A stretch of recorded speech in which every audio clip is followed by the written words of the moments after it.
very hard. So maybe it's a good thing I've been taking a bit of the. Robson দারুণ খেলোয়াড়, ওর মতো কেউ দলে এলে বাংলাদেশ অনেক শক্তিশালী হবে। সংবাদ সম্মেলনে এসে একই বললেন হামজা চৌধুরী। দর্শক, বাংলাদেশ জাতীয় ফুটবলে কি এক নতুন যুগের সূচনা হতে চলেছে?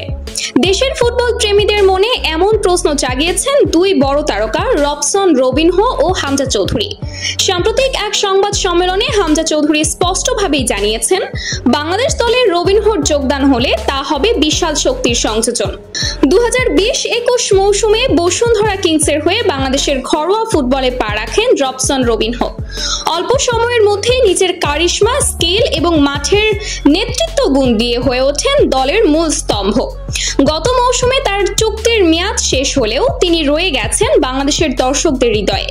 এখন সেই রবসন রবিনহোকেই বাংলাদেশ জাতীয় ফুটবল দলের জার্সিতে দেখা যেতে পারে, এমন খবরই চাউর হয়েছে ক্রীড়া অঙ্গনে। বাংলাদেশ ফুটবল ফেডারেশন বাফুফে ইতোমধ্যেই সিদ্ধান্ত নিয়েছে রবিনহোকে জাতীয় দলে অন্তর্ভুক্ত করার পরিকল্পনার বাস্তবায়নের। ফেডারেশনের সভাপতি তাবিথ আওয়াল খুব শীঘ্রই রবিনহোর সঙ্গে সরাসরি বৈঠকে বসবেন। আলোচনায় থাকবে নাগরিকত্ব, ফিফা অনুমোদন এবং জাতীয় দলে খেলার আনুষ্ঠানিক প্রক্রিয়া। বাফুফে মনে করছে, পরিবার থেকে অনুমতি পেলেই ফিফার সব ধরনের আনুষ্ঠানিকতা দ্রুত সম্পন্ন করা যাবে। চূড়ান্ত সিদ্ধান্ত এখন শুধুই সময়ের ব্যাপার। এদিকে বাংলাদেশ জাতীয় দলের আরেক সম্ভাবনাময় তারকা হামজা চৌধুরী সংবাদ সম্মেলনে রবসন রবিনহো প্রসঙ্গে বলেন, রবসন দারুণ খেলোয়াড়, ওর অভিজ্ঞতা, স্কিল, মাঠে নেতৃত্ব দেওয়ার ক্ষমতা অসাধারণ।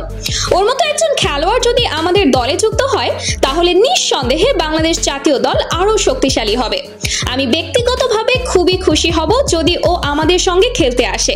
এই মন্তব্য যেন কেবল এক সহ খেলোয়াড়ের সম্মান নয়, এটা বাংলাদেশের ফুটবলের ভবিষ্যতের দিকেই একটি বড় বার্তা।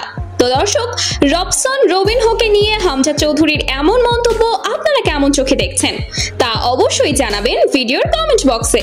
ধন্যবাদ।